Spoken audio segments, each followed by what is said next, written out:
Ok, Romanos capítulo 4 de 16 en adelante. ¿Bien? Amén. La palabra se lee en el nombre del Padre, del Hijo y del Espíritu Santo.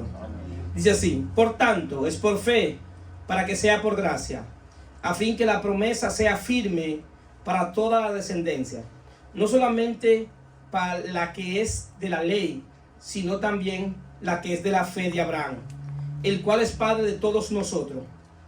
Como está escrito: te he puesto por padre de mucha gente delante de Dios, a quien creyó, el cual da vida a los muertos y llama las cosas que no son como si fuesen.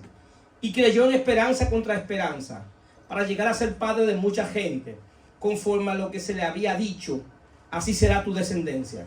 Y no se debilitó en la fe al considerar su cuerpo, que estaba ya como muerto, siendo de casi 100 años, o la esterilidad de la matriz de Sara. Tampoco dudó por incredulidad de la promesa de Dios, sino que se fortaleció en fe, dando gloria a Dios, plenamente convencido de que era también poderoso para hacer todo lo que había prometido, por lo cual también su fe le fue contada por justicia. La palabra del Señor está bendecida. Amén. Estaremos predicando la fe que produce esperanza. La fe que produce esperanza. Fe es creer, es la palabra emuná. Ahora bien, ¿qué yo debo creer? Yo debo creer lo que Dios dice, lo que Dios es y lo que Dios hace. Es decir, lo que la fe envuelve es que yo crea lo que Dios ha revelado en sus sagradas escrituras. Si yo creo algo que Dios no ha dicho en sus sagradas escrituras, entonces tengo una fe dificultosa. ¿Por qué? Porque Dios no está revelando eso. Entonces, eso es la fe. Ahora bien, ¿qué es la esperanza? La esperanza es la expectativa y la certeza de que vamos a recibir algo. Eso es esperanza. Es decir, que la fe produce esperanza. Produce esperanza porque yo creo en lo que Dios ha dicho. Y eso que Dios ha dicho, entonces me crea una esperanza, me crea una expectativa. Me crea una expectativa de que yo voy a recibir eso que ya Dios dijo. Entonces, ahora bien, hay un asunto que nosotros debemos entender: que la fe también se puede heredar. Si nosotros nos damos cuenta, Abraham era un hombre pagano, era un hombre que en su casa hacían ídolos. Dice Josué 24:2, y dijo Josué a todo el pueblo: así dice Jehová, Dios de Israel: vuestros padres habitaron antiguamente al otro lado del río, esto es Taré, padre de Abraham y Nacor. Servían a dioses extraños. Es decir, hay otro texto que dice que ellos eran hacedores de ídolos.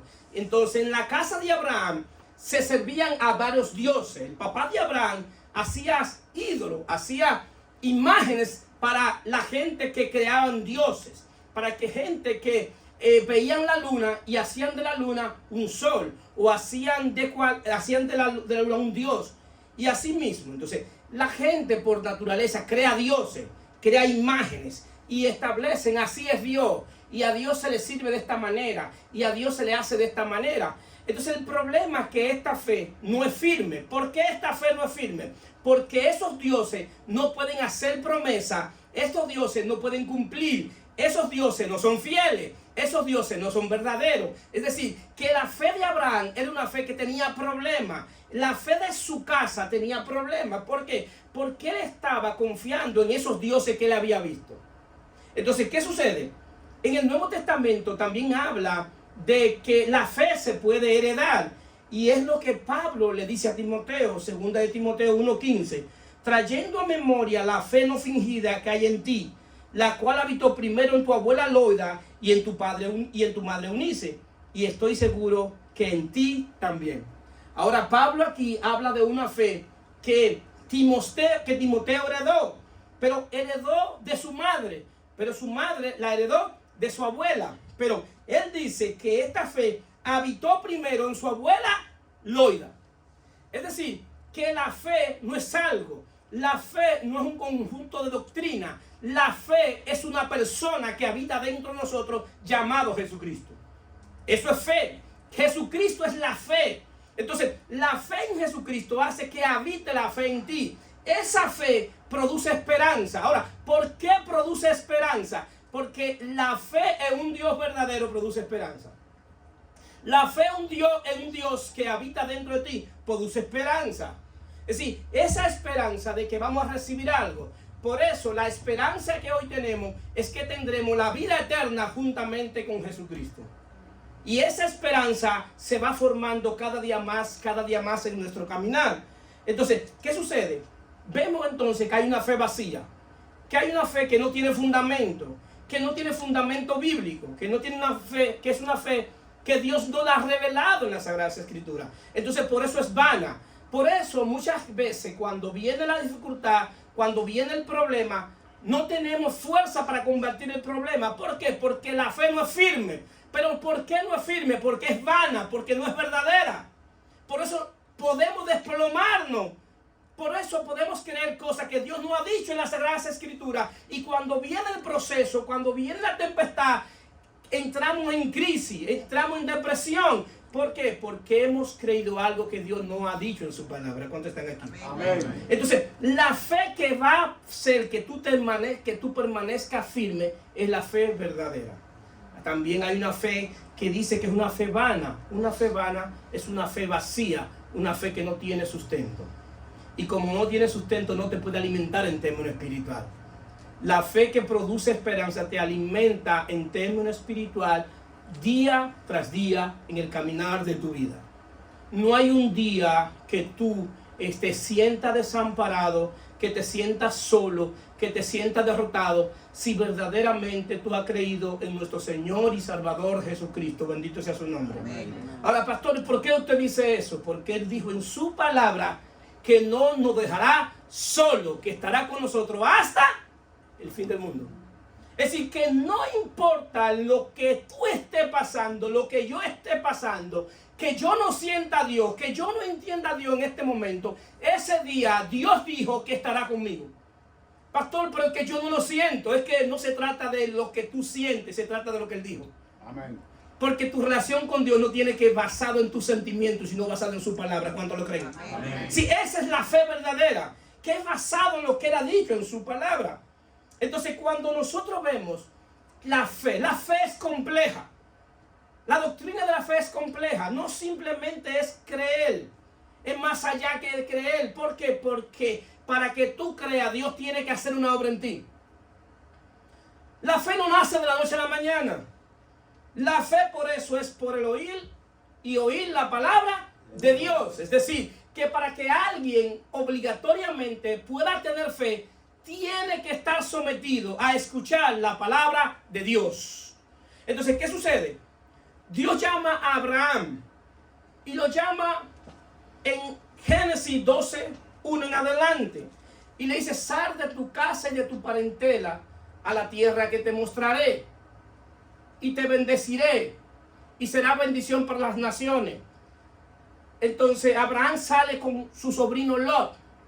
Entonces, el primer paso para formar la fe de nosotros, Dios tiene que hacer un éxodo, una salida.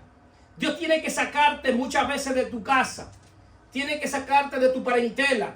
Tiene que sacarte de tu país. Tiene que sacarte de tu cultura. Tiene que sacarte de tu familia. ¿Por qué? Porque Dios tiene que producir un éxodo en ti. Tiene que salir de donde está. Porque fácilmente lo que tú estás y donde tú estás, la fe que tú tienes es una fe que has heredado. Y el problema es que esa fe que tú has heredado no es una fe que Dios ha revelado. Entonces Dios tiene que sacarte. Y es la primera salida. Que tiene que sacarlo. Ahora bien, Dios le hace una promesa. Le hace una promesa y es una de varias. Y le dice, sal de tu casa y de tu parentela a la tierra que te mostraré y te bendeciré. ¿Por qué? Porque cada salida que Dios te manda tiene una promesa. ¿Y por qué es la promesa? Porque lo que te va a hacer que tú te mantengas en esperanza es la promesa. Es decir, hasta que Abraham no llegara a la tierra prometida, Abraham iba a seguir caminando. El día que él iba a estar en paz y tranquilo era cuando llegara a la tierra prometida, porque esa era la promesa. ¿Qué le daba fuerza? La promesa. Entonces, esa promesa hacía que él tuviera esperanza. Pero todavía Abraham no tiene la plenitud y el conocimiento de quién es Dios.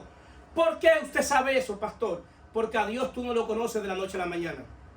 A Dios tú lo vas conociendo en el trayecto de tu vida, día tras día. Entonces, Dios no tiene forma.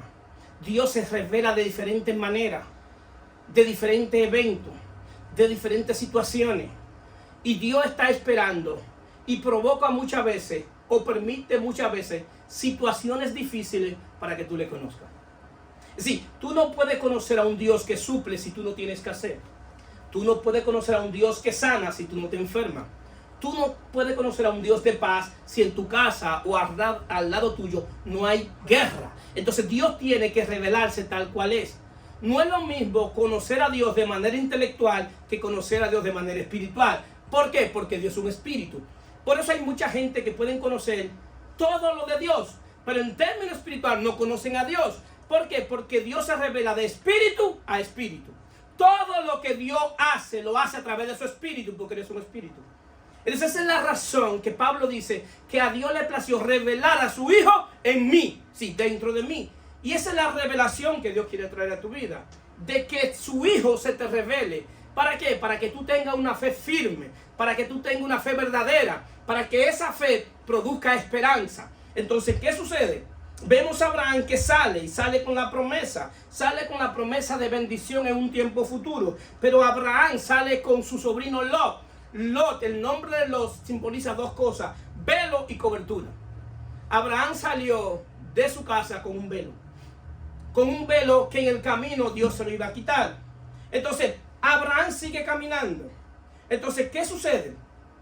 Llega un momento donde Abraham tiene que quitarle el velo, donde Dios tiene que quitarle el velo a Abraham. Y dice las escrituras que Abraham tiene que salir en el camino. Entonces llega un momento que dice Génesis 3:14, y Jehová dijo a Abraham, después que Lot se apartó de él: alza ahora tus ojos, mira desde el lugar donde está hacia el norte y hacia el sur, al oriente y al occidente. Eso fue en Negev. Abraham llega a Negev, y cuando Dios permite una división entre los pastores de Abraham y de Lot, entonces ahí es que Dios le dice que abra sus ojos, y Abraham ve todo lo que Dios le había prometido, todo lo que Dios le había dicho. Entonces ve la llanura. Ahora bien, ¿por qué me llama la atención este texto? Porque ya Abraham había estado ahí. Y Abraham, estando ahí, en ese momento tuvo que volver a Egipto. ¿Y por qué después que se separa de Lot es que puede ver lo que Dios les prometió? Porque hay cosas que para tú poder conocer y ver a Dios, tienes que quitarte el velo. Tienes que quitarte la manera de pensar. Tienes que quitarte todo lo que se te ha construido. Todo aquello que no es compañero del camino, Dios tiene que apartarlo. Y eso se llama rompimiento espiritual. Dios muchas veces tiene que hacer rompimientos espirituales. En rompimientos espirituales nos lleva de un lugar a otro. Nos quita personas de nuestro lado y hace diferentes cosas. ¿Por qué? Porque tiene que romper con todo aquello que es un velo, todo aquello que impide que tú le sirvas a Dios, Dios tiene que quitarlo. Todo aquello que impida que Dios se glorifique, tiene que quitarlo. ¿Por qué? Porque eso te queda velo. Entonces, Dios hizo eso con Abraham, de quitarle el velo para que Abraham pudiera seguir conociendo a Dios. Entonces, ¿qué sucede? Hay otro evento que me llama la atención, y es que la gran preocupación de Abraham era que quien lo iba a heredar era Eliezer, alguien que él se había criado en la casa, y como Abraham no tenía hijos, la preocupación de Abraham no era de casa, no era de carro, no era que no tenía camello, no era que no tenía vaca, sino que no tenía hijos. Esa era la gran preocupación de Abraham. Entonces, ¿qué sucede? Llega un momento donde Dios tiene que darle una palabra a Abraham. Y hay algo que me llama la atención, que como Abraham no conocía a Dios, cuando él tiene que volver a Egipto en un momento de su vida, nuevamente tiene que volver a Egipto, Abraham pone a su esposa como su garantía, como su escudo, como su protección. Y le dice a su esposa, Génesis 15:1. No, le dice en Génesis 2:13. Ahora pues di que eres mi hermana para que me vaya bien por causa tuya y viva mi alma por causa de ti. Abraham entonces cuando va a Egipto, le dice a su esposa, como tú eres muy hermosa, el faraón va a querer tomarte para ti. Y para él tomarte para ti va a tener que matarme. Y me va a matar. Entonces no diga que tú eres mi esposa. Di que tú eres mi hermana. Y ella era media hermana de él. Pero media mentira es mentira. Estaba hablando mentira. Entonces sabemos lo que sucedió allí. Allí sucedió algo. Que el faraón no pudo llegarle a Sara. Dios lo impidió. Y el faraón tuvo que echarlo de Egipto a Abraham. Por lo que Dios provocó en el faraón. Por el problema que causó en Egipto. Y Abraham se va de Egipto. Y Abraham se va tranquilo por ahí. Pero dura un tiempo que Dios no le habla. Que Dios no le dice nada. Y la próxima vez que Dios le habla, la palabra que Dios le dice a Abraham, Génesis 15:1. Después de estas cosas, vino palabra de Jehová a Abraham en visión diciendo, no temas. ¿Qué tenía él? Temor. ¿Qué le dijo Dios? No temas. Abraham, yo soy tu escudo. ¿A quién puso él como escudo? A Sara. ¿Qué le dijo Dios? Yo soy tu escudo, no es Sara. Y tu galardón será sobremanera grande. Abraham, yo soy tu escudo. Yo soy tu galardón. Yo soy quien te premio. Yo soy quien te guardo. No es Sara. No me ponga a más nadie de escudo. Ponme a mí. Bendito sea su nombre. ¿Por qué? Porque Abraham había puesto a Sara de escudo. La había puesto a ella como protección. Entonces hay algo que tiene que producir Dios en nosotros para que haya fe. Y es sacarnos de adentro el temor. Sacarnos adentro el yo. Lo que se llama la autoprotección del yo. Cuando entendamos bien esto claro, que quien te guarda es nuestro Señor y Salvador Jesucristo. Amén. Si tú has puesto la fe en Él, Él es tu guardador. Él es quien te guarda todos los días de tu vida. Bendito sea tu nombre. Entonces, Hebreos 11:6 dice, pero sin fe es imposible agradar a Dios. Porque es necesario que el que se acerca a Dios crea que es leal y que es el adorador del que le busca. Es decir, que Dios se agrada cuando la gente cree que Él existe. Y esta es la fe que tú sabes que Dios existe, pero tú no le conoces. Es decir, Dios se agrada con tu saber de que Él existe. El asunto que yo sé que Él existe, pero hay un problema que yo no sé cómo le sirvo. ¿Cómo le voy a servir? Y por eso en el camino cometemos muchos errores. Porque nos enseñan y nos dicen, a Dios se le sirve de esta manera. A Dios se le sirven de esta manera. Y cuando tú te acostumbras a servirle a Dios de esa manera, todo aquel que no le sirve a Dios de esa manera, para ti es un hereje. ¿Por qué? Porque lo que te dijeron, a Dios se le sirve de esta manera.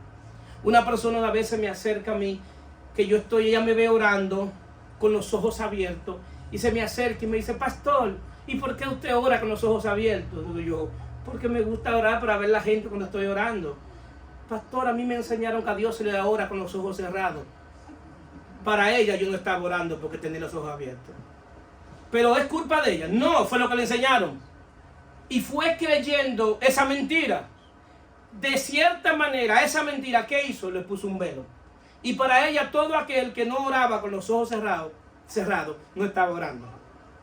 ¿Cuántas cosas nos han enseñado a nosotros de cómo se le sirve a Dios? Entonces, nosotros tenemos que saber que a Dios se le sirve a la manera de Dios. Y el único que puede revelar cómo se le sirve a Dios es Dios mismo. Amén. Es Dios mismo. Él es quien conoce el servicio. Entonces, ¿qué sucede? En el texto de Hebreos 6, dice que Dios se agrada en saber que tú crees que Él existe y que eres galardador del que le busque. Es decir, que Dios le da galardones, le da premios, le da regalos al que le busca. Es decir, todo aquel que busque a Dios tiene que saber y tienes que entender que Dios galardona a aquel que le busca. Que Dios comienza a hacer cambio en tu vida. Que tú comienzas a ver la mano de Dios. Que tú comienzas a ver la fidelidad de Dios. Que tú comienzas a ver cómo Dios obra en tu vida. ¿Por qué? Porque tú le estás buscando, pero todavía tú no lo conoces. Entonces, ¿qué sucede? Abraham sigue caminando con Dios. Entonces vemos cuántas cosas Dios está haciendo con Abraham. Cuántas cosas le está haciendo para que él pueda tener fe. Entonces, en un momento de su vida, cuando Dios le da la promesa del hijo a Abraham, es de esta manera, cuando Dios le dice, Génesis 15:4, luego vino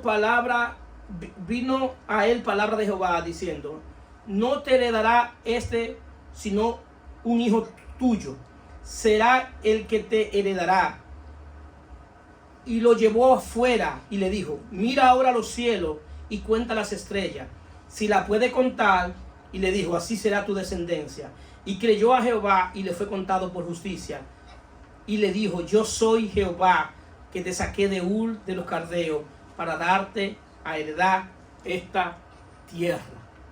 Abraham estaba dentro de su casa de campaña. Pero para que él pudiera entender a Dios, Dios tuvo que sacarla de su casa de campaña. Para que vea las estrellas. Y eso es lo que Dios muchas veces hace. Que nos saca de nuestras comodidades. Y tiene que revolucionar nuestra mente. Tiene que renovar nuestro entendimiento. Dios estaba renovando el entendimiento de Abraham. Y para que él pudiera entender la descendencia de él, Dios tuvo que sacarlo hacia afuera de la campaña, de la casa de campaña, para que vea las estrellas, para que pudiera entender el lenguaje de Dios. Por eso es que nosotros, para poder entender a Dios, constantemente debe haber una renovación del entendimiento por medio de la palabra de Dios. Nosotros no podemos encapsular a Dios, no podemos poner a Dios en un cajón, que fuera de ese cajón Dios no obra, que fuera de ese cajón Dios no trabaja. Dios es multiforme. Tenemos que conocer la multiforme sabiduría de Dios. En diferentes iglesias, de diferentes denominaciones, de diferentes concilios, Dios está obrando. ¿Por qué? Porque no tiene que ver con nada de eso. Tiene que ver con lo que Dios quería hacer. Por eso es que muchas veces a mí me llama la atención personas que establecen que para servirle a Dios tiene que ser en su iglesia. Que si no es en su iglesia no hay manera de servirle a Dios. O que tiene que ser en su concilio. O que tienen que ser en su denominación. O que tiene que ser bautista. O que tiene que ser evangélico. O que tiene que ser testigo de Jehová. O que tiene que ser todas esas cosas. Dios no vino a traer una denominación. Dios vino a revelar un reino. Jesús no era pentecostal. Jesús no era evangélico. Jesús no era católico. Jesús no era adventista. Jesús era el Hijo de Dios y vino a traer el reino de Dios a la tierra. ¿Cuántos dicen amén? Amén. Entonces, por eso cuando yo tengo la mentalidad y creo que a Dios se le sirve desde un lugar físico, estoy completamente equivocado. Porque Dios es espíritu. Entonces, Dios tiene que renovar mi entendimiento constantemente. Y tienes que constantemente tener que recordarnos, yo soy Dios. Para que tú entiendas que no es cualquier Dios que tú le estás sirviendo. Entonces, ¿qué pasa? Dios le da la promesa. Pero dice en el texto que creyó a Abraham y le fue contado por justicia. Me llama la atención que esto sucede en Génesis capítulo 15. Pero desde Génesis capítulo 2, Dios viene trayendo a Abraham. Y en el 15 que Abraham comienza a creer en Dios. A creer verdaderamente que el Dios que él le estaba sirviendo era diferente a los dioses que le servía a su padre. Entonces muchas veces nosotros le servimos no a un Dios que hemos conocido, sino al Dios que le sirve a nuestro padre. ¿Hello? Quiero someter una pregunta a consideración. ¿Y si mis padres estaban equivocados? ¿Qué va a pasar conmigo? Yo también voy a estar equivocado. La única manera de que alguien le puede servir a Dios y conocer a Dios es cuando esa persona tiene su experiencia personal con Dios. Hasta que usted no tenga su experiencia personal, usted con Dios, usted no va a conocer a Dios. Si nadie te puede dar a conocer a Dios, Dios tiene que darse a conocer a sí mismo. Por eso es que dice la promesa que se le da a Israel, que se cumple en el nuevo pacto, es que por torpe que sea, nadie se extraviará. Es decir, que Dios tiene el poder, la capacidad, que no importa tu nivel intelectual, no importa tu edad, no importa que tú no sepas ni leer ni escribir, Dios tiene el poder para revelársete a ti en tu condición actual. ¿Cuánto lo creen? Amén. Dios tiene poder para eso. Entonces, ¿qué sucede? Lo que tú necesitas es tener un corazón dispuesto y abierto a conocer a Dios y pedirle: Señor, yo te quiero conocer, pero yo te quiero conocer fuera de la letra, yo te quiero conocer fuera de mi cultura, yo te quiero conocer fuera de lo que me enseñaron mis padres, yo te quiero conocer de manera espiritual. Yo necesito tener una experiencia contigo. Yo necesito que esa experiencia personal para mí, nadie me la puede robar, nadie me la puede quitar, porque es una experiencia de un Dios vivo. Y Dios tiene que provocar diferentes experiencias para que tú sepas que Él es real. Lo hizo con Pablo. Dios tuvo que llevarlo al tercer cielo y ve cosas extraordinarias. Y un hombre elocuente en la palabra dice: cosas que ojo no vio ni oído escuchó son las que Dios tiene preparadas para que le ama. Y se le prohibió hablar de eso que vio, porque Dios no quería que Pablo hablara de su experiencia. La experiencia que Pablo tuvo con Dios era para Dios demostrarle que Él era real. Esa es la revelación personal de Dios a tu vida. Y esa revelación personal de Dios a tu vida, nadie, absolutamente nadie te la puede robar. Y no importa cuánto sistema teológico quieran establecerte. Y no importa que vengan y me digan: pastor, usted es calvinista. Yo no soy calvinista. Pastor, usted es luterano. Yo no soy luterano. Pastor, usted es arminiano. Yo no soy arminiano. Pastor, usted sigue la teología wesleyana. Tampoco sigo la teología wesleyana. ¿Y a quién usted sigue? Yo sigo a Cristo. Amén. Y todo lo que yo leo, lo leo con la lente de Cristo. ¿Por qué? Porque esa es la revelación que nadie te puede robar. Hay gente que hace 5 años era pentecostal y hoy han entrado al movimiento judaizante y ahora son judaizantes. Hay gente que antes eran testigos de Jehová y ahora son cristianos. Hay gente que eran católicos y ahora son evangélicos. Hay otros que eran adventistas y ahora son católicos. ¿Por qué? Porque siguen a Dios a través de una religión. Pero el día que tú conozcas a Dios de manera espiritual, hay algo que va a pasar en ti, que tu fe va a ser inconmovible y tu fe va a producir esperanza. Pero no porque alguien te lo dijo, sino porque tú conociste al Dios vivo. Bendito sea su nombre. Amén. Porque tú tuviste esa experiencia con el Dios vivo. Y eso fue lo que fue pasando con Abraham, que Dios tuvo que irlo sacando de lugar en lugar para que tenga experiencia personal con Dios. ¿Por qué? Porque Abraham sabía algo. Sabía en el camino que el Dios que él conoció le podía pedir su hijo. Le podía pedir su hijo porque era costumbre que el primer hijo se le entregara a los dioses. Es una cultura pagana, que el primer hijo tú tenías que entregarse a los dioses. Por eso los cananeos hacían eso, que entregaban su primer hijo a los dioses. Cuando Dios le pide a Abraham su primer hijo, para Abraham no fue nada extraño. No fue nada extraño. Entonces, ¿qué sucede? Abraham va en el camino y el niño le dice: padre, yo veo la leña, yo veo el fuego. ¿Y dónde está el cordero que vamos a sacrificar? ¿Dónde está el cordero que vamos a sacrificar? Y Abraham, antes de eso, le dice a los criados que iban con él: espérenme aquí en el monte de la montaña, que el niño y yo iremos a adorar y volveremos. Abraham, ¿cómo tú vas a volver con alguien que tú vas a sacrificar? Con alguien no solamente que tú vas a sacrificar, sino que también lo va a hacer holocausto. Porque el sacrificio que le estaba pidiendo no solamente era que lo sacrificara, sino que lo hiciera holocausto, lo que lo pidiera en fuego. Y Abraham le dice: yo regresaré con el niño. ¿Por qué? Porque cuando la fe que produce esperanza comienza a que tú hables un lenguaje de fe. Tú comienzas a llamar las cosas que no son como si fuese. ¿Por qué? Porque esa fe produce esperanza. Y entonces en ese momento que el niño le dice todo eso, Abraham le dice una palabra.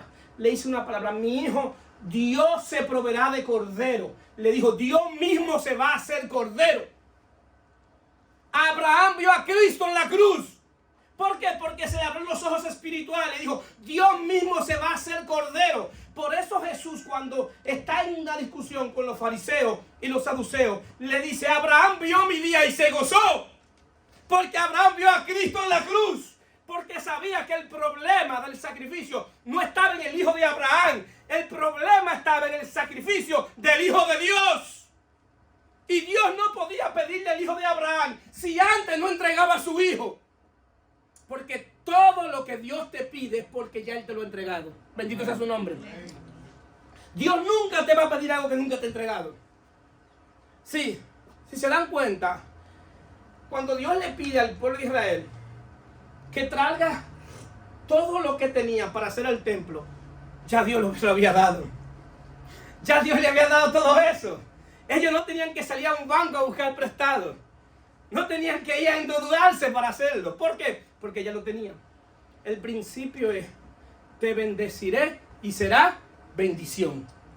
Cada día de tu vida que Dios te bendice, que Dios te añade algo en tu vida, la fe que produce esperanza es una fe que tú te mueves a misericordia, a bendecir a aquellos que necesitan que tú lo bendigas.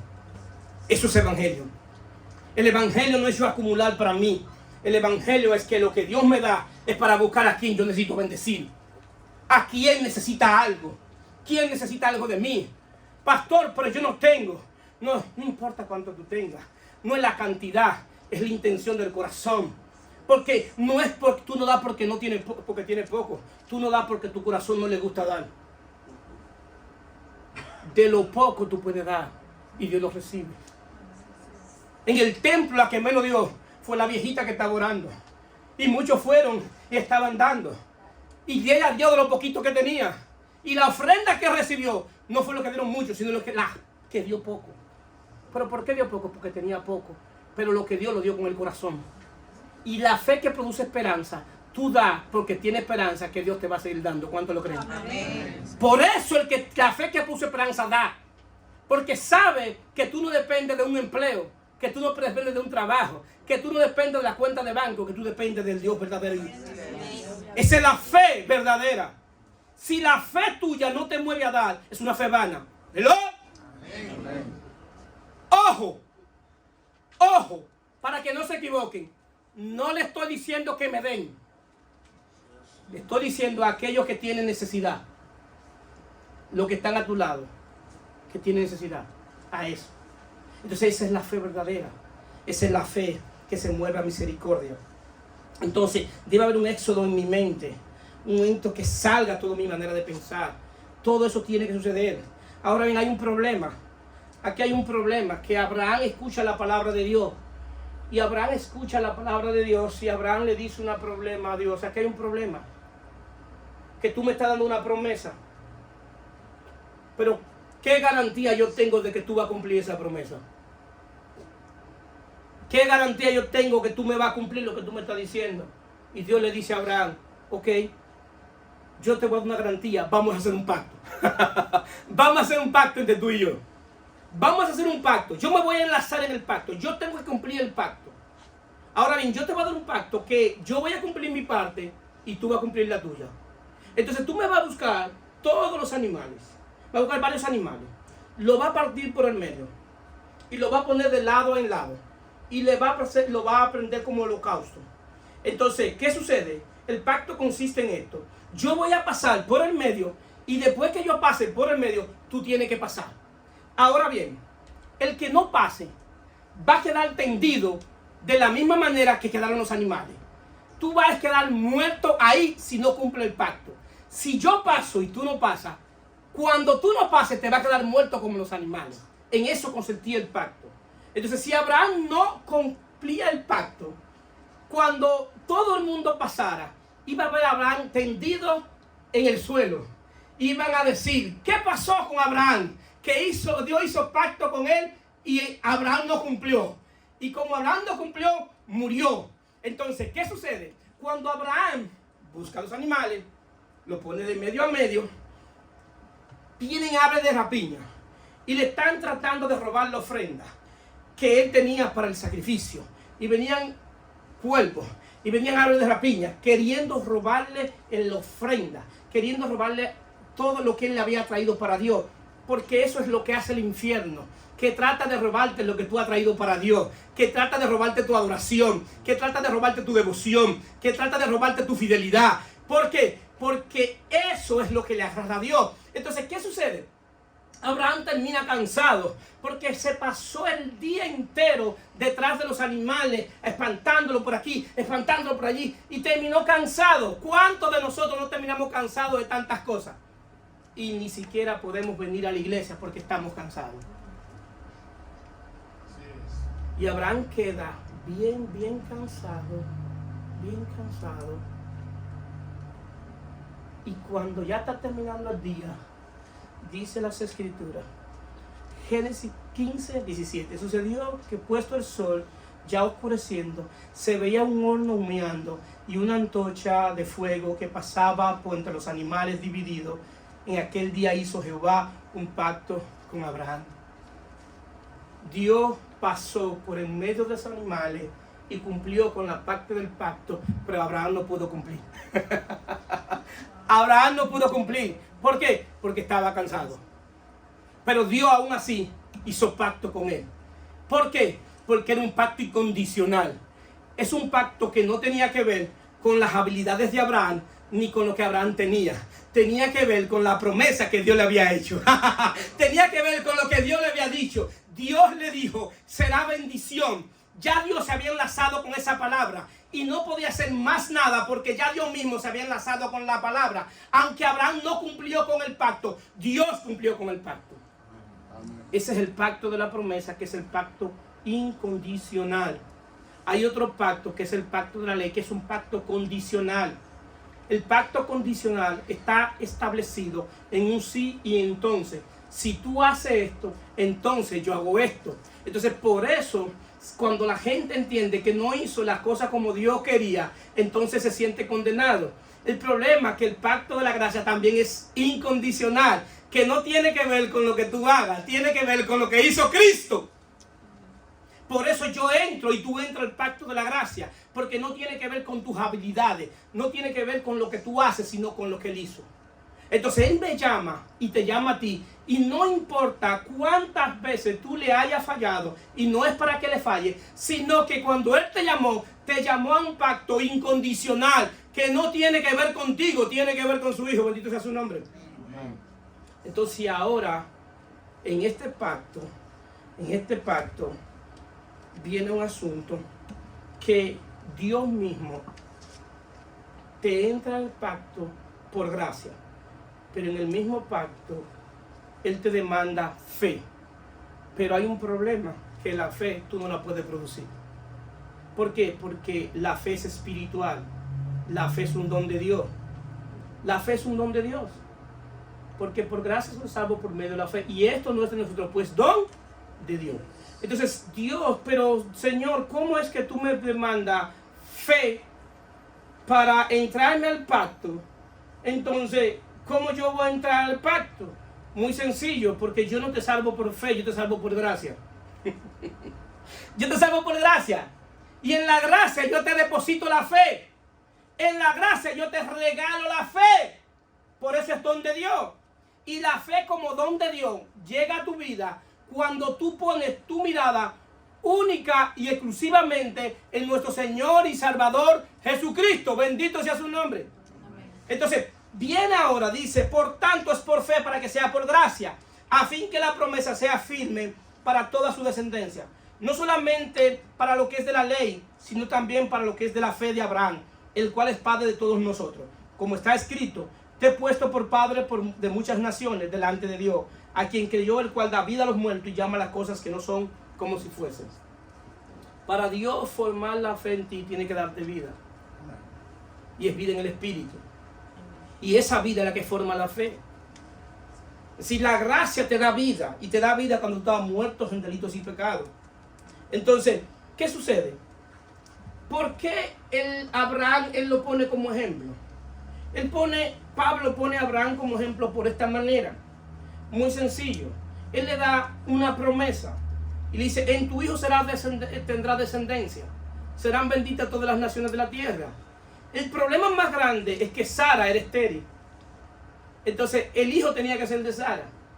Y cuando Dios le da esa promesa, Abraham tenía 75 años. Y pasa el tiempo, y ya Abraham está llegando casi a los 100 años. Es decir, que la imposibilidad se estaba aumentando. Mientras Abraham se ponía más viejo, más difícil estaba tener el hijo. Pero no solamente este problema, sino que Sara era estéril.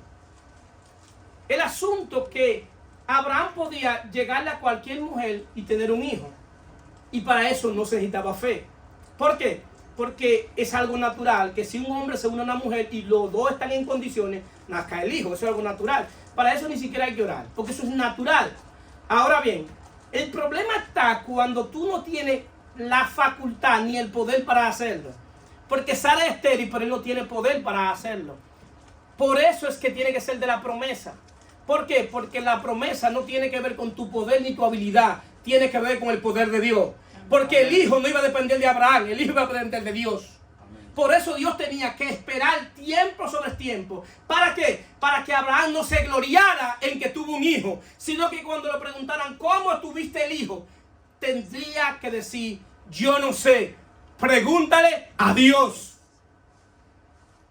Por eso muchas cosas que Dios va a hacer con nosotros, la gente va a ver nuestras pocas habilidades, no van a ver nuestras facultades, no van a ver que yo soy el que más sé, soy el que más he estudiado. No van a ver nada de eso, no van a ver nada de eso. Van a tener que ver a Dios que obró a través de nosotros. Amén. Y va a hacer que tú no te puedas gloriar en lo que está sucediendo, porque al final no son tus habilidades, al final es Dios que lo están haciendo. Al final es Dios. El asunto que tú debes creer, y creer cada día más. Y dice que el 18, y creyó en esperanza contra esperanza, para llegar a ser padre de mucha gente, conforme a lo que se le había dicho. Así será tu descendencia. Y no se debilitó en fe al considerar su cuerpo, que estaba ya como muerto, siendo casi 100 años, a la esterilidad de la matriz de Sara. Creyó en esperanza contra esperanza. Creer en esperanza contra esperanza es creer cuando no hay esperanza. Cada día que esa esperanza, que eso va sucediendo, tú estás esperando algo y tú ves que cada día se va poniendo más difícil y más lejos. Eso es lo que Dios quiere, que tú veas eso cada vez más lejos. ¿Por qué? Porque eso que tú estás viendo cada vez más lejos es lo que va a producir la esperanza. La esperanza, ¿por qué? Porque tú sabes que el que prometió es fiel para cumplir lo que prometió. Amén. Y tú vas a ver que lo que Él prometió no depende de ti, depende de lo que Él dijo. Bendito sea su nombre. Entonces eso es esperanza contra esperanza. Cuando tú veas que las cosas se están poniendo más difíciles, sigue creyendo en esperanza contra esperanza.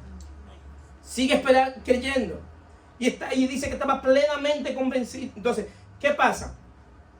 En el 18 dice, tampoco dudó por incredulidad de la promesa de Dios, sino que se fortaleció en fe, dando gloria a Dios, plenamente convencido de que era también poderoso para hacer todo lo que había prometido, por lo cual también su fe le fue contada por justicia.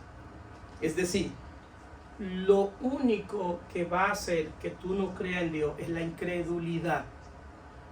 La incredulidad tiene un problema, que cuando tú no crees lo que Dios ha dicho, tú pones a Dios como mentiroso.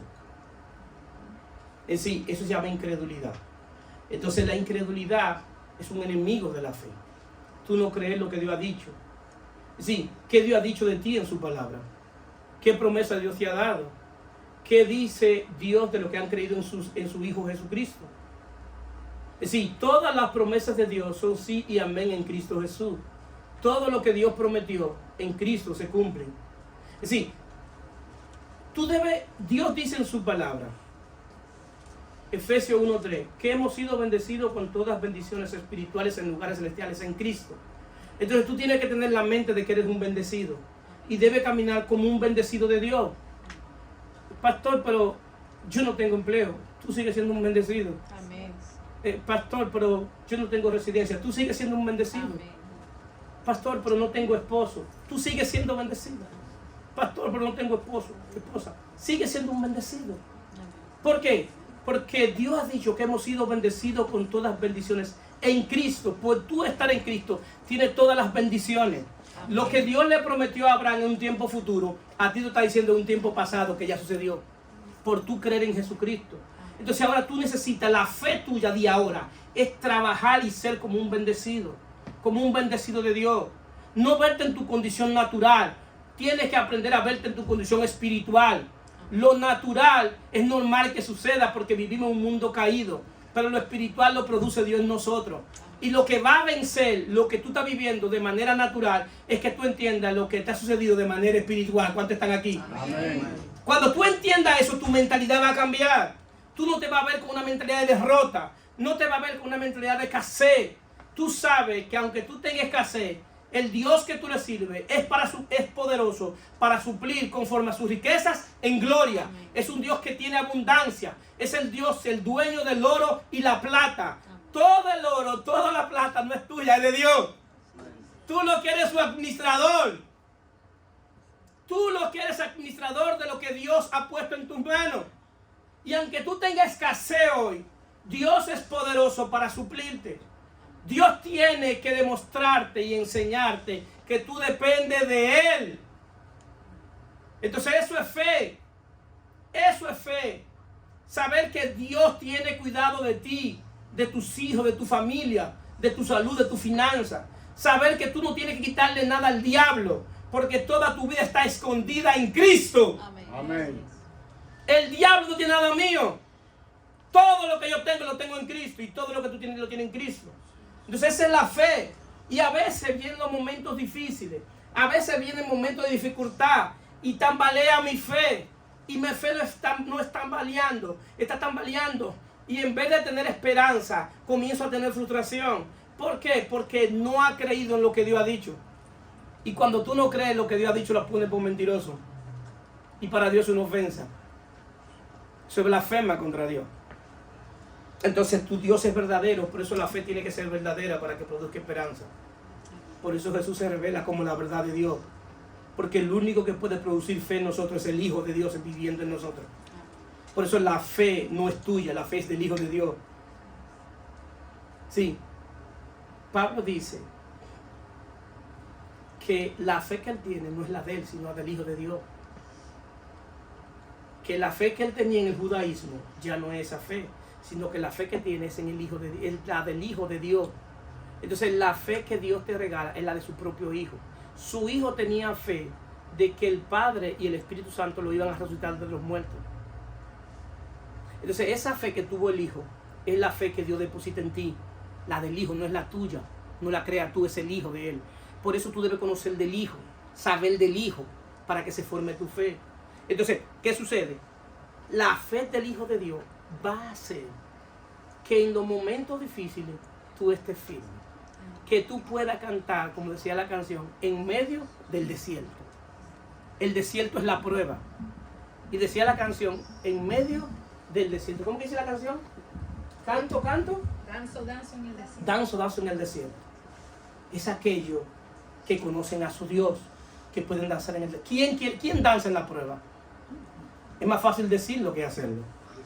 Está difícil, pero los que han creído saben que tienen un Dios poderoso y un Dios vivo. Entonces, ¿qué sucede? Ese Dios es el que te va a ayudar en cada momento de tu vida. Ese es el Dios verdadero. Entonces vemos entonces la incredulidad como un enemigo de la fe, pero vemos otro enemigo de la fe, los afanes de la vida. Los afanes de la vida. Entonces, ¿qué pasa? Tanto la incredulidad como los afanes de la vida lo utiliza el reino de las tinieblas y hace esto, 2 Corintios 4:4, en lo cual el Dios de este siglo cegó el entendimiento de los incrédulos para que no les resplandezca la luz del evangelio de la gloria de Cristo, la cual es la imagen de Dios. Es decir, Satanás aprovecha tanto la incredulidad como los afanes de esta vida. ¿Para qué? Para entregarte el entendimiento. Y tú comienzas caminando en esta vida creyendo que depende de un empleo. ¿Hello? Y tú comienzas creyendo en esta vida que depende de alguien físico. Y que te cegue el entendimiento. Y como se te siguió el entendimiento, está afanado, buscando cada día trabajar más. Porque tú dependes, entonces tú entiendes que depende de ti. Y cada día comienza a trabajar más, trabajar más. Pastor, ¿y por qué tengo que trabajar tanto? ¿Por qué? ¿Por qué tengo que hacer esto, esto y esto? Yo no estoy diciendo que no deje de trabajar. Lo que pasa es que si trabaja y trabaja y trabaja, los afanes de este mundo van a ahogar tu fe. Van a ahogar tu fe. Entonces, ¿qué sucede? El Dios de este siglo te pone una ceguera espiritual en los afanes de esta vida. Es decir, no solamente la incredulidad te afecta, y los afanes de esta vida afectan a los creyentes. Los afanes de esta vida afectan también a los no creyentes. Hay una historia en Lucas 10:38. Aconteció que yendo del camino entró en una aldea y una mujer llamada Marta lo recibió en casa. Ella tenía una hermana que se llamaba María, la cual sentándose a los pies de Jesús oía su palabra. Pero Marta se preocupaba por muchas quehaceres y acercándose dijo: Señor, ¿no te da cuidado de mi hermana? ¿Me deje servir sola? Dile pues que me ayude. Respondió Jesús y le dijo: Marta, Marta, afanada y turbada está con muchas cosas, pero solo una cosa es necesaria, y María ha escogido la buena parte, la cual no se le quitará. Mientras Marta estaba tan afanada y afanada y afanada, María estaba en los pies del maestro, escuchando al maestro, aprendiendo del maestro. Entonces, ¿qué sucede? Cuando muere el hermano Lázaro de ellas dos, entonces Marta entra en crisis. Marta entra en crisis y está en depresión, porque cuando van a buscarla, está en la cama tirada. Pero María está firme y está de pie. Y Marta está devastada. Y cuando a Jesús le dicen de Lázaro, que Lázaro estaba enfermo, Jesús iba a durar 2 días y duró 4. Y dice: Él no muere, Él no está muerto, Él duerme. Y no lo entendieron. Y esta enfermedad, Él no morirá, es para que el Hijo del Hombre sea glorificado. Y se queda ya tranquilo. Y Lázaro muere. Entonces Lázaro muere. Y cuando él toca llegar nuevamente, que se informa, va donde ellos. Y Jesús le dice: eso no es problema para mí. Juan 11:38. Jesús, profundamente conmovido otra vez, vino al sepulcro. Era una cueva y tenía una piedra puesta encima. Dijo Jesús: quita la piedra. Marta, la hermana del que había muerto, le dijo: Señor, y él de ya, ¿por qué el 4º día? ¿Por qué Marta no tenía fe si sabía que Jesús podía resucitarlo? Porque estaba tan afanada que nunca le prestó atención a la palabra de Dios. Nunca se sentó a los pies del maestro a escucharlo. Por eso no tenía fe. Y Jesús le dijo: no te he dicho que si crees verás la gloria de Dios. Pero cuando tú me lo dijiste, yo te lo dije muchas veces, pero tú no estabas atenta porque estaba afanada. Ya yo te lo dije, pero tú no lo escuchaste. Porque estaba tan afanada que no escuchaste mi palabra. Entonces, no tenía fe. La fe le flaqueó. Sin embargo, María estaba de pie. Entonces, los afanes de esta vida te quitan la fe. Te roban la esperanza. Te roban las promesas de Dios. Porque está tan afanada en esta vida que no entiende. No escuchó la palabra de Dios porque estaba afanada. Entonces, dice: entonces quitaron la piedra de donde había sido muerto, donde puesto el muerto. Y Jesús, alzando los ojos a lo alto, dijo: Padre, gracias te doy por haberme oído. Yo sabía que siempre me oye, pero le dijo por causa de la multitud que estaba alrededor, para que crean que tú me has enviado. Y habiendo dicho esto, clamó en gran voz: Lázaro, ve fuera. Para que tú puedas creer, Dios tiene que sacarte de muerte a vida. Para que crean, tienen que sacarte de muerte a vida. Un muerto no puede creer, por eso tiene que darte vida. Ese es otro éxodo. Entonces, ¿qué pasa? Y el que había muerto salió atado de las manos y los pies con venda y rostro envuelto y un sudario. Jesús le dijo: desátalo y déjenlo ir. Después que Dios te da vida, tú tienes que ser desatado. Porque todo el que viene aquí viene atado y Dios tiene que desatarte. Dios tiene que desatarte. También tuvo que quitarle la venda de la cara, porque Dios tiene que quitarte la venda. ¿Para qué? Para que puedas tener fe. Es decir, no solamente tener vida, sino que te desate. Y el que lo hace es Dios. Dios te desata, Dios te libera. Bendito sea su nombre. ¿Cuántos lo creen? Amén. Él es que lo hace. Entonces tú hay que desatarlo. Hay que quitarle todo eso. Es cuestión de que crea. Pero no solamente esto me llama la atención. Lo que pasa es que también Jesús volvió al mismo lugar luego. Al mismo lugar de la familia de Lázaro, María y Marta vuelve. Juan 12:1. 6 días antes de la Pascua vino Jesús a Betania, donde estaba Lázaro, el que había estado muerto y quien había resucitado de los muertos. Y le hicieron allí una cena. Marta servía. La que estaba afanada, cuando Dios le quitó el afán, comenzó a servir a Cristo. ¿Por qué? Porque el afán no te permite servir a Cristo. Es decir, Dios tuvo que quitarle el afán para que pudiera servir. Todo el que está afanado no puede servir. ¿Vieron el cambio? La que estaba afanada, ¿qué hacía? Servía. Pero ¿qué hacía Marta? ¿Por qué? ¿Qué hacía María? Y Lázaro era uno que estaba sentado en la mesa. ¿Por qué? Porque dice Pablo que nos resucitó y lo sentó juntamente con él. Es decir, el que estaba muerto ya estaba sentado en la mesa, estaba cenando con Jesús. Eso significa que tenía autoridad en el mundo espiritual. Es decir, cuando Dios te siente en la mesa, Él está dándote autoridad en el mundo espiritual. Es decir, tú tienes que pasar de muerte a vida para tener autoridad sobre los espíritus de verdad. Eso significa autoridad. Entonces, viene y dice lo siguiente. Y entonces María tomó una libra de perfume de nardo puro, de mucho precio, y ungió los pies, y lo enjuagó con su cabello, y la casa se llenó de olor de perfume. María, la que siempre estuvo en los pies de Jesús escuchando la palabra de Dios, ya no estaba escuchando la palabra, estaba enjuagando, ungiendo los pies de Jesús. Pastor, pero ¿por qué ella unge los pies de Jesús si en el contexto cultural lo que se unge es la cabeza? Los pies no se ungen. En el contexto cultural de judío, lo que se unge es la cabeza. Y esta mujer está ungiendo los pies porque entendió las escrituras y entendió una profecía. Empezó una profecía de Génesis 3:15. La profecía que Dios da en Génesis 3:15. ¿Qué es la profecía que dice? Que pondré enemistad entre ti y la mujer. La simiente de la serpiente te va a herir en la cabeza, en el calcañán. Y tú lo vas a herir en la cabeza. En la cruz, Cristo fue herido en los pies. Ella estaba ungiendo donde Cristo iba a ser herido.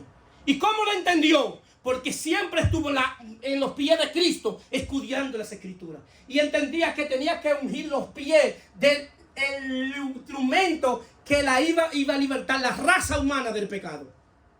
Es decir, tú no puedes entender las cosas espirituales si no estás a los pies de Cristo aprendiendo de Él. Bendito sea su nombre. Entendió las escrituras y ungió los pies. Ungió los pies de Él. ¿Se dan cuenta cómo cambió la cosa? De una que estaba afanada, comenzó a servir. Uno que estaba muerto se sentó en la mesa con Jesús. Y otra que estaba en las escrituras estaba ungiendo los pies con un perfume caro. Y dice que la casa se llenó de la presencia del perfume. Había una presencia del perfume. Nosotros decimos, ¿qué tiene eso de que había una presencia del perfume en la casa? Si tú entiendes el sacrificio en el Antiguo Testamento, vas a entender que cuando ellos sacrificaban animales, la sangre de los animales producían un mal olor. Y todo se llenaba de ese mal olor de sangre y animales. Y habían unos ungüentos y unas hojas que se quemaban para eliminar el mal olor. El problema es que el mal olor y los perfumes, las aromas que ellos usaban se ligaban y estaba entre perfume, entre el mal olor y perfume. Ahora, cuando Dios aceptaba el sacrificio, bajaba la presencia y todo el mal olor de la sangre y de los animales quemados se iba y quedaba el buen olor de la presencia de Dios. Lo que está diciendo que después de eso en la casa estaba la presencia de Dios. La presencia de Dios estaba en esa casa como un olor fragante.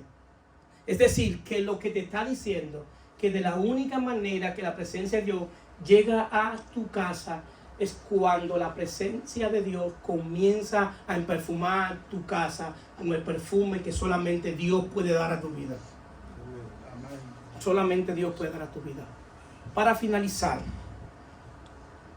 hay Hebreo 11, habla de los héroes de la fe.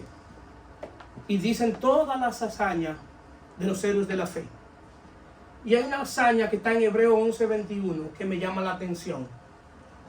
Y dice que Jacob, apoyado, ya muriendo, se levantó y cogió su bastón. Y el acto de fe de él fue coger su bastón y bendecir a sus hijos. ¿Y qué tiene de grandioso una gente que se está muriendo? Apoyarse en el bastón y bendecir a sus hijos. ¿Qué tiene eso de grandioso? Lo grandioso está si conoce el contexto cultural. El bastón servía, era personalizado. El bastón de Miguel yo no podía usarlo, era de Miguel. El mío era mío y cada uno era personalizado. Y en la cultura de ellos, cada uno de ellos escribían las promesas de Dios en el bastón. Y el bastón servía para recordarle las promesas de Dios, pero también servía para cuando fuera por el camino estaba difícil, ponían el bastón y podían ver la promesa. Yo voy a seguir, porque Dios lo prometió. ¿Y cómo tú lo sabes? Porque está en el bastón. Y el camino se ponía más difícil, pues ya.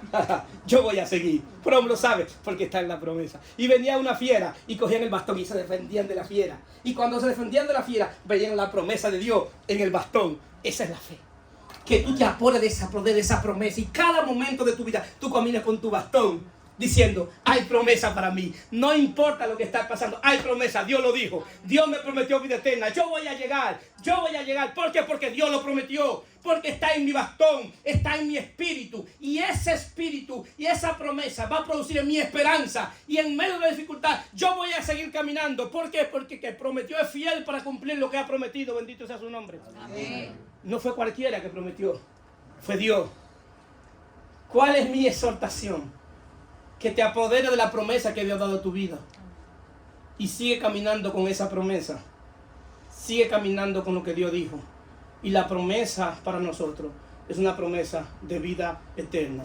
Bendito sea su nombre. Se pueden poner de pie.